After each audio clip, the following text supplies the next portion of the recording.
French Shalom and greetings to you all. As the Latin poet Virgil wrote, "Fugit irreparable tempus." It escapes irretrievable time, which we've simplified to tempus fugit, time flies. And boy, does it ever. We're but a week away from the holiday, and I use the term loosely, which has become barely second to Christmas and is rapidly overtaking it, I might add. Halloween. Now, I've never seen the non-Jewish Purim as that big a holiday, but I'm not particularly de rigueur. I march to my own drummer. And isn't it great that those who do march to their own drummers can still come together with all who are like-minded in a group, in a community, a collective, a consciousness of seekers showing faith, any and all faith, love, any and all love, a chavura of fellowship. We can all gather, expressing our nature of kindness, compassion, thoughts, feelings, hopes, dreams, and wishes that unites us all in this community house of spirit, Beth Ruach, sharing and bringing light, keeping fear at bay. And even though together we're individual in our approach, each connecting in his or her own special way. So once again, please do go ahead and invite everybody, physically, digitally, psychically, emotionally, spiritually, any way at all, to come gather and share from Psalm 133, the Hine Matov. Hine Matov. Shevet Avi Gam Gam. Hine Matov. Shevet Avi Gam Gam. How good, how pleasant it is for brothers and sisters together. Community.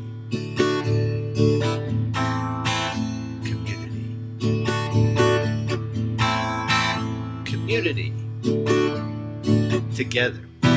Let's all spread love, goodwill, and fellowship to the world, my friends.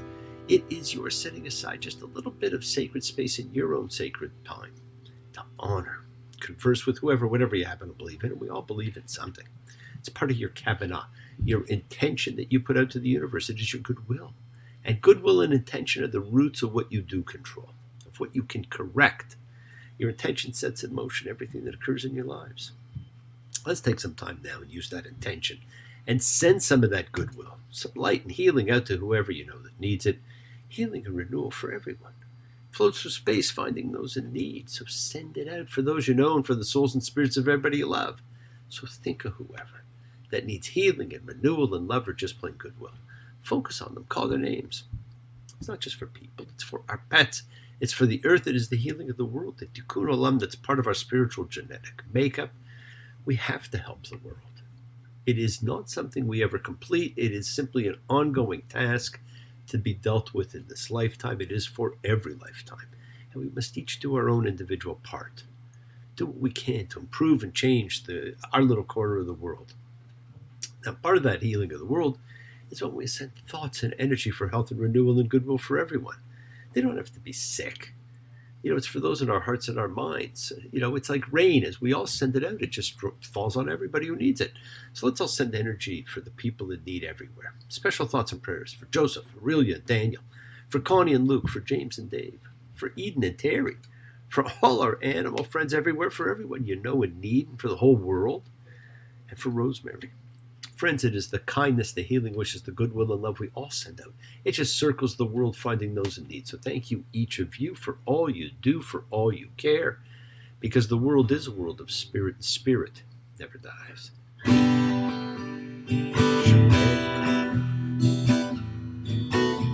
Avotenu Makor HaBracha Limotenu. May the source of strength bless the ones before us. Help us find the courage to make our lives a blessing. The renewal of body, the renewal of spirit. Let us say, Amen. Barak, let us all have our spirits renewed. This is the great prayer for healing, my friends, which we call upon God to heal as He's healed before. Mishaberach, may He who blessed all healings a blessing. Let's all send and receive healing and renewal energy in our efforts to love, to share, to care, to grow. Now, you might have noticed two themes that have occurred, which are prevalent throughout the Bible. The first is that creation was not real creation, but separation, distinction, division. While differences are essential in life, we can make them very negative or positive. The tendency seems to be negative. We're going to see plenty of that. In fact, we see that in life every day still. The other is about making judgments too quickly. And that's usually because we do not ask enough questions in order to not guess. Now, have you asked enough questions to make a proper determination? Or do you judge books by their covers? We have seen few questions and lots of judgments. And many more are coming throughout this entire book. And that too is something too common in current times. Now, last week, we saw that often God talks to us in our dreams. He told Pharaoh about Sarai. We met an angel. The first real adventure with an angel was a setup for this week. And it is a common occurrence, as this week we meet at least one more, if not more than that. Just say the word angel. We become enamored with it. Who doesn't wonder who their angels are? Well, they see them, hear them, feel them. Now, we probably talk to them more than God. For parking spaces, for lottery win, for love. There's no limit to our wants. We briefly met them when we met Noah and learned of the Nephilim. And then last week, they were so significant with Hagar and Abraham.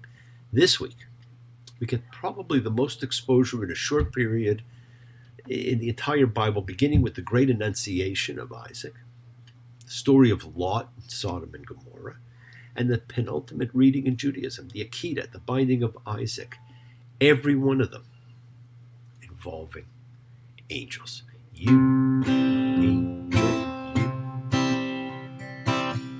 got me under your wings. Way you walk and the way you talk, I swear it would make me sing. Now this week we read Vayera, and he approached. Who's the he? Well, that's left up to the imagination. Genesis 18:1. And the Lord appeared to him at the oaks of Mamre. And he was sitting at the tent entrance in the heat of the day, and he raised his eyes and saw, and there were 3 people standing over him.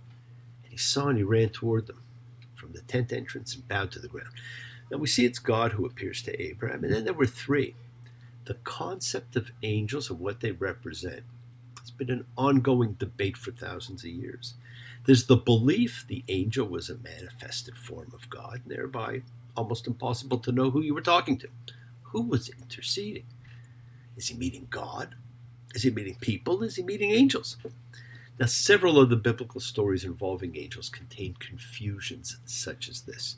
Confusions between when it's the deity and when it's the angel who is speaking or doing something. But it is confusing only so long as we imagine angels as beings who are independent or separate from God. These texts indicate that angels are expressions of God's presence. Now, the biblical conception of God is that God cannot possibly be seen by a human. Exodus tells us a human will not see me and live, and cannot possibly be contained in any of the known spaces on earth.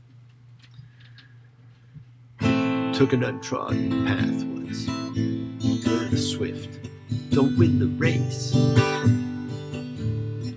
Goes to the worthy, who can define the word of truth. Took a stranger to teach me to look into justice's beautiful face and see an eye for an eye and a tooth for a tooth. Eye and eye in creation, where one's nature neither honors nor forgives. Eye and eye, one says to the other, man sees my face and lives. Now God in this conception can nonetheless make himself known to humans by sort of emanation from the Godhead that's visible to human eyes. It's a shared existence, a concrete expression of the divine presence, which is otherwise inexpressible to human beings. What the human sees with such an essence in front of him, it's like people. It's like a man. Which is why in this entire book of Genesis, we see God appear to talk to individuals. Now, these are the strangers we can encounter of that profound effect on our lives. The book of Genesis is a unique book of the Bible. It is full of these encounters. The interaction between God and the individual is unlike anywhere else. And usually, it is in one-on-one encounters. It's actually not till the Great Epiphany at Sinai that God reveals himself to a mass.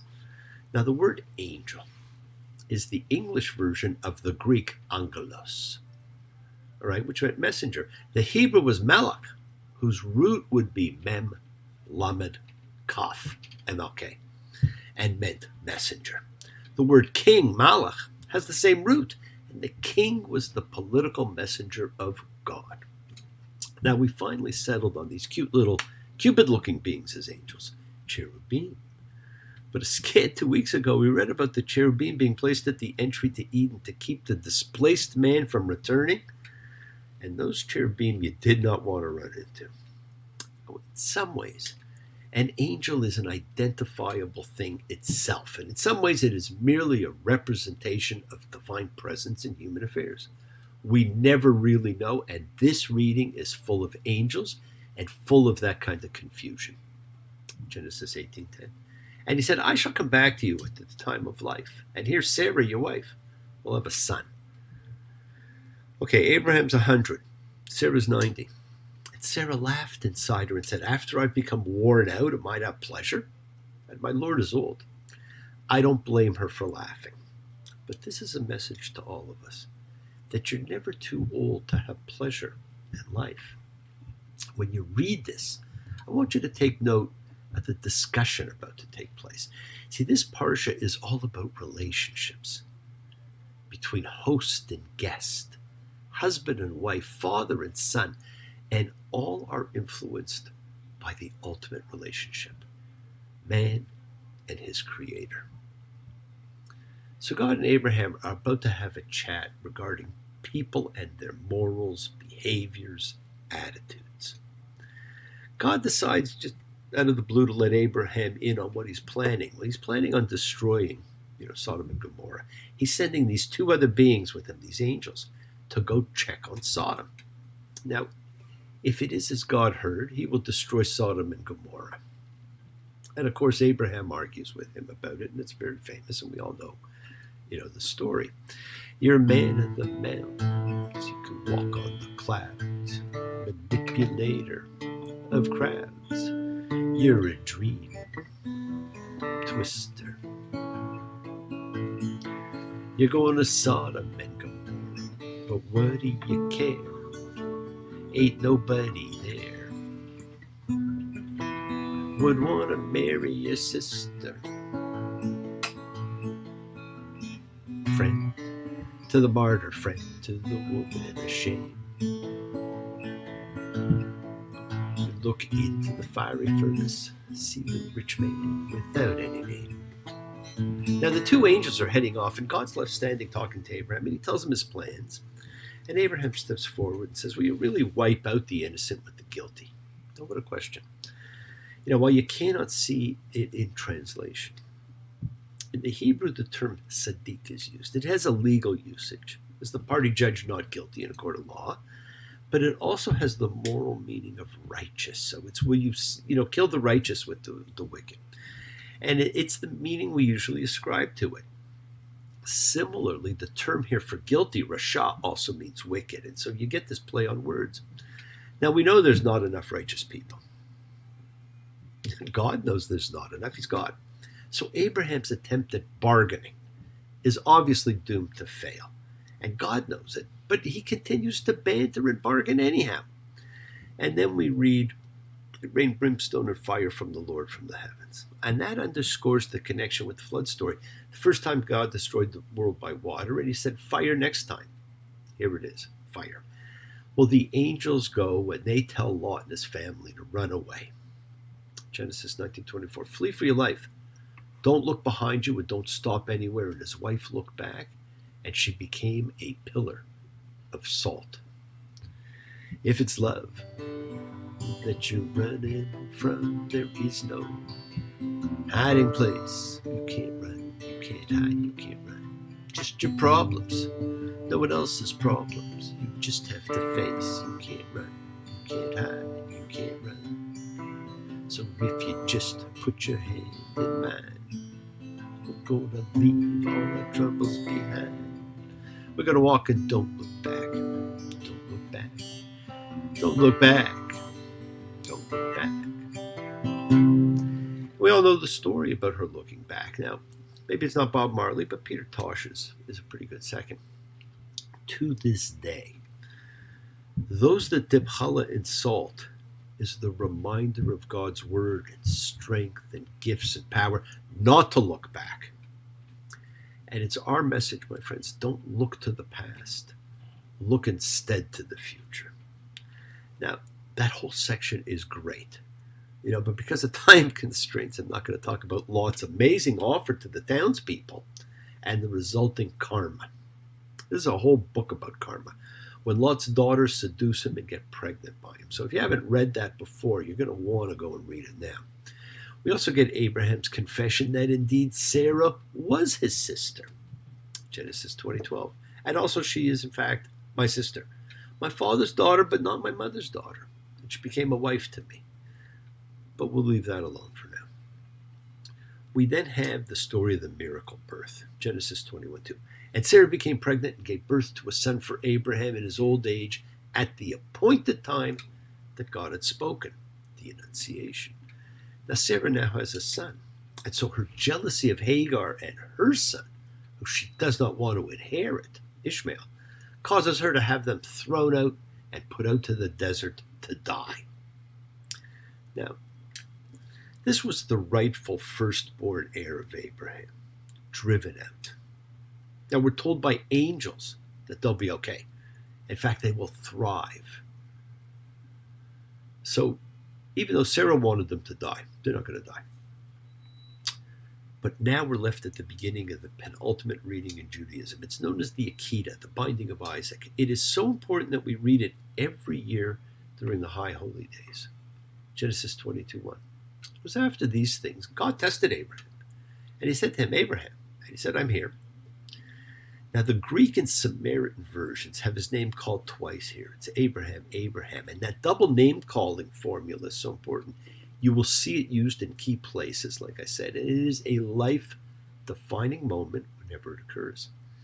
This marks the near sacrifice as a defining event in Abraham's life and in the destiny of his descendants. Abraham is being directed to one of the most famous defining places in the world. And one year I was fortunate enough to spend much time waking and looking out at it every morning. It was truly magical. What we see, as we saw before, the mark of Abraham's personality is obedience, not necessarily faith. He will obey anything that his God commands. Leave your land. Leave your birthplace. Leave your father's house. Circumcise yourself, your son, your household. Circumcise your new son at 8 days old. Each of these he does. He's now commanded to sacrifice his child. He will do it. There's no arguments or even questions. He hears the voice of God and follows. Now, we all hear the voice of God, but most of us ask for ID. When not presented, we ignore it. And he doesn't argue. He just does. Keep that in mind. Genesis 22:2. And he said, and he is God, take your son, your only one whom you love, Isaac. Go to the land of Moriah. Make him a burnt offering there on one of the mountains that I'll say to you. So he doesn't even know where he's actually going. God said to Abraham, kill me a son. Abe says, it must be good. God says no. Abe said what? God said you can do what you want, Abe, but next time you see me coming, you better run. Abe says, where do you want this killing done? God said, out on Highway 61. I took that same journey. I walked that same path. I saw what Abraham saw. Genesis 22:10. And Abraham put out his hand and took the knife to slaughter his son. And an angel of the Lord called to him from the skies and said, Abraham, Abraham. And he said, I'm here. He said, don't put your hand out toward the boy. And don't do anything to him. Now,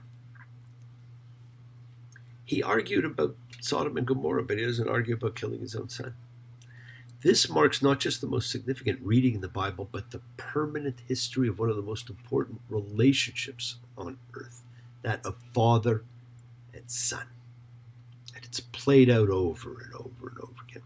Yes, my friends, the world is sacred. So is everything in it. Express your gratitude, light a candle, make a wish. Celebrate your life and the lives of those you love. Share your feelings with them.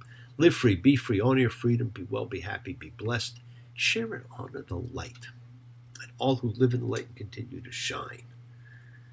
We share this ride together, men and women equally. So let's send out love, not fear. Send out peace, harmony, goodwill, and healing to all who need it. And please do learn to forgive and learn to love. Open your hearts, honor the relationships of your life. Tell those you love that you love them. Take advantage of the time you have and enjoy the journey, because we take the twists and turns and the patterns that weave through the fabric of our lives in our effort to grow, to learn, to be, to love.